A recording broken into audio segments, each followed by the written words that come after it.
Միանշանակ չպետք է մոռանանք Լևոն Տեր-Պետրոսյանին, Հայաստանում KGB-ի ու Մոսադի շահերը առաջ տանող գլխավոր պարագլուխներից մեկին,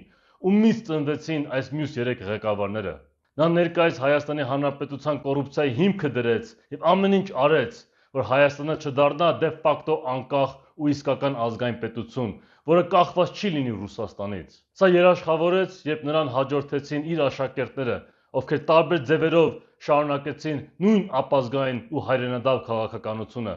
որը վերջում բերեց Արցախի ամբողջական կորստի, մեր հայրենիքի սրբագույն մի մասի, որը 30 տարի առաջ մեր ազատամարտիկների քրտնինքով ու արյամբ ազատագրվել էր։ Միմյանց վրա մատ են թափ տալիս եւ նույնիսկ հայոյում են իրար եւ բոլոր մակերեսային անցողիկ հարցերում միշտ տարաձայնություններ են ունենում, բայց առանցքային ու շատ կարևոր հարցերում բոլորը կարծես թե միահամուռ կերպով համաձայն են, ինչպես օրինակ նոյեմբերի 9-ի տխրահռչակ պայմանագրի պահպանումը եւ պարտվողական քաղաքականության շարունակությունը։ Բոլորը հայության փրկության հույսը միշտ դրսում են ման գալիս,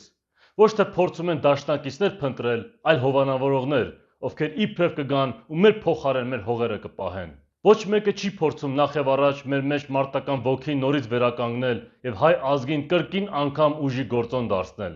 որովհետեւ առանց դրա իրական դաշնակիցներ ձեռք բերելը անհնար կլինի, իսկ իրական դաշնակիցներ փնտրելը թանկագին ժամանակի կորուստ։ Ոչ մի երկիր, որքան էլ հայամետ լինի ու որքան էլ նրա շահերը համընկնեն մեր շահերի հետ, մեզ չի օգնի ու չի էլ կարող օգնել, եթե նախ եւ առաջ չենք ուզում մենք ինքներս մեզ օգնել։